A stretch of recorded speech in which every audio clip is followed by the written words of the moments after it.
अस्सलाम वालेकुम व्यूअर्स, क्या हाल है आप सबका। उम्मीद है ठीक होंगे। आज हम पढ़ेंगे एंडोक्राइन ग्लैंड्स। तो इसमें आज हम इसका सबसे इम्पोर्टेंट ग्लैंड पिट्यूटरी ग्लैंड पढ़ेंगे।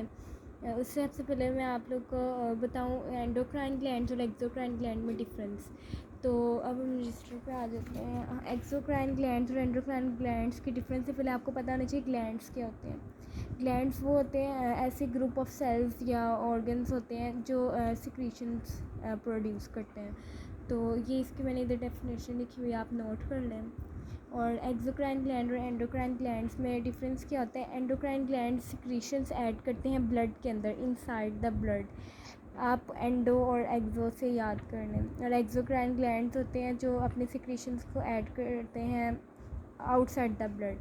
और जो एंडोक्राइन ग्लैंड्स होते हैं अक्सर इनमें ये आता होता है, इनमें इनमें डिफरेंस आता होता है बोर्ड के पेपर्स में। तो हमारे पास कोई सब हेडिंग भी नहीं होती। आप इधर डक्ट्स की सब हेडिंग दे के या एग्जांपल्स की भी दे सकते हैं। आप लिख सकते हैं एंडोक्राइन ग्लैंड्स में ये या पिट्यूटरी ग्लैंड, थायराइड ग्लैंड, आगे और भी एड्रीनल ग्लैंड्स वगैरह।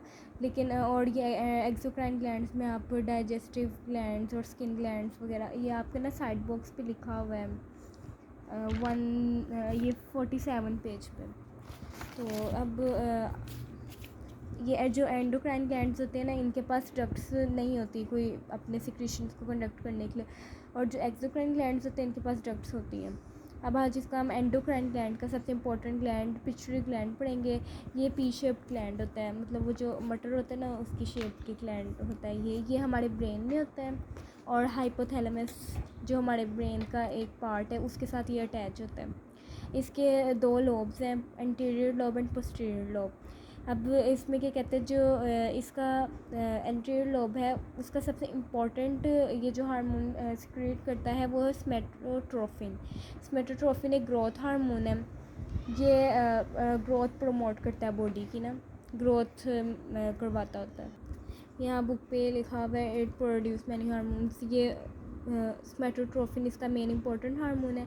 अब ये यहाँ पे लिखा हुआ है ये ग्रोथ के कहते हैं बॉडी की करवाता है। अब इसमें इन्होंने आगे ये इसके डिजीज़ वगैरह थोड़े बताए हुए हैं। तो इसमें उन्होंने हमें बताया कि जो ड्वार्फिज़म इसकी है ये तब होता है जब हमारे स्मेटोट्रोफिन हार्मोन की बॉडी में सिक्रीशन कम हो जाती है, बहुत कम उसकी प्रोडक्शन होती है। जब हमारी बॉडी में बहुत ज़्यादा लेस प्रोडक्शन हो जाएगी ये स्मेटोट्रोफिन हार्मोन की प्रोडक्शन की, तब ड्वार्फिज़म होता है। और जायगेंटिज़म तब होता है जब हमारे बॉडी में एक्सेसिव प्रोडक्शन हो जाती है ये स्मेटोट्रोफिन हार्मोन की, लेकिन ये ग्रोइंग एज के अंडर होता है, मतलब ग्रोइंग एज 16 to 20 तक होती है। तो क्या कहते हैं अब ये उसके अंदर अंदर हमारे अगर हार्मोन की प्रोडक्शन बहुत ज़्यादा हो जाएगी ना तब ये वाला डिज़ीज़ होगा। अब आगे है एक्रोमीगली। एक्रोमीगली तब होता है जब हमारे अंदर एक्सेसिव प्रोडक्शन तो होती है लेकिन ग्रोइंग एज के बाद, ग्रोइंग एज जब पास हो जाती है तब एक्सेसिव प्रोडक्शन होती है। और इससे हमारी बॉडी पे इफ़ेक्ट्स क्या पड़ते हैं ये बुक्स में भी लिखे हुए हैं, आप इफ़ेक्ट्स की भी हेडिंग दे सकते हैं। सच पर्सन्स इनके ना जॉज और ये ऑर्गन्स, ये उंगलियां हाथों की, ये सब ना बहुत लंबे लंबे से होने शुरू हो जाते हैं, एक्सेसिव ही लॉन्ग, मतलब एक वो जिन्हें देख के डर नहीं लगता उस तरह। तो ये such person have large hands वगैरह। आपने एक रेसलर भी देखा होगा, उसे भी कुछ यही प्रॉब्लम थी तो वो रेसलिंग में लग गया था। अच्छा, आगे हम इसका दूसरा हार्मोन पढ़ेंगे। अब ये इंटीरियर लोब में आप देखें ये दूसरा है थायराइड स्टिमुलेटिंग हार्मोन। अब ये असल में इसका फंक्शन क्या होता है, ये थायराइड ग्लैंड को स्टिमुलेट करता है, जुगाता है, मतलब एक्टिवेट करता है कि ना अपनी सिक्रेशंस को प्रोड्यूस करो, ऐड करो अपनी सिक्रेशंस को। अब यहाँ पे भी ये लिखा हुआ है, ये देखें ये क्या कहते हैं थायराइड ग्लैंड जो है ना उसको स्टिमुलेट करता है। बाकी और भी बहुत से होते हैं ये पिट्यूटरी ग्लैंड के एंटीरियर लोब, और भी बहुत से हार्मोन्स प्रोड्यूस करता है लेकिन आपकी बुक में इतना एक्सप्लेन है। अब ये पोस्टीरियर लोब इसका दूसरा लोब है, इसमें ये दो हार्मोन्स प्रोड्यूस करता है, एक वेसोप्रेसिन एक ऑक्सीटोसिन। तो अब ये वेसोप्रेसिन हार्मोन है ना, इसका दूसरा नाम भी एंटी डाययूरेटिक हार्मोन। आपने यूनिट 2 में पढ़ा होगा, किडनीस वाले चैप्टर में आपने ये पढ़ा होगा, उसमें रेगुलेशन में और या फिर फंक्शंस वगैरह में आपने ये एडीएच का नाम सुना होगा। ये रीअब्जॉर्प्शन करता है, वाटर की एब्जॉर्प्शन करता है। वैसे हमारी बॉडी में नॉर्मल रीएब्जॉर्प्शन होती रहती है, लेकिन वेसोप्रेसिन हार्मोन उसके रेट को इंक्रीज़ करता है, उसको मज़ीद इंक्रीज़ करता है।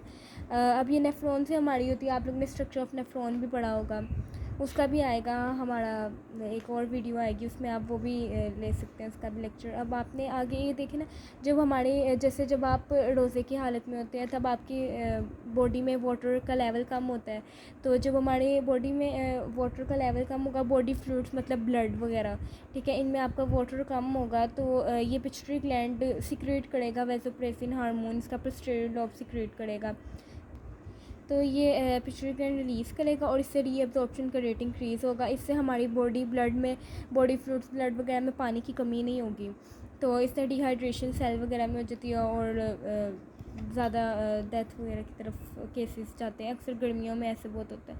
आगे इन दिस वे बॉडी हमारी फ्रेश रहती है इस तरह। और फिर आगे उन्होंने कहा हुआ है, अब आगे देखें, अगर हमारे अब बॉडी फ्लूइड्स में अब वाटर ज़्यादा होगा, हमने मतलब पानी काफ़ी ज़्यादा पी लिया, अब हमारे काफ़ी ज़्यादा है, अब ज़रूरत ही नहीं तब पड़ेगी कि ज़्यादा रीअब्जॉर्प्शन हो, वो नॉर्मल हो रही होगी, तो इस तब ये वेसोप्रेसिन हार्मोन नहीं रिलीज़ होगा। तो अब जब पिट्यूटरी ग्लैंड के कहते हैं, अब हमारी बॉडी में कम है ऑलरेडी वाटर, लेकिन पिट्यूटरी ग्लैंड अब नहीं, ये इसका डिजीज़ है, तो अब ये नहीं ये सिक्रेट कर रहा वेसोप्रेसिन हार्मोन, इसे एंटी डायूरेटिक हार्मोन ADHP कहते हैं। तो जब ये नहीं अब रिलीज़ कर रहा, तो हमारे बॉडी से बहुत ज़्यादा वाटर वेस्ट होता जाएगा यूरिन की फॉर्म में, तो इस कंडीशन को डायबिटीज़ इंसिपिडस कहते हैं। तो ये डायबिटीज़ भी दो तरह का होता है, डायबिटीज़ मेलाइटस और डायबिटीज़ इंसिपिडस। तो ये वाटर की लॉस जिसमें रीअब्जॉर्प्शन ना हो उसे डायबिटीज़ इंसिपिडस कहते हैं। ये बोर्ड के पेपर में अक्सर शॉर्ट क्वेश्चन के तौर पे भी आ जाता है इन दोनों में डिफरेंस।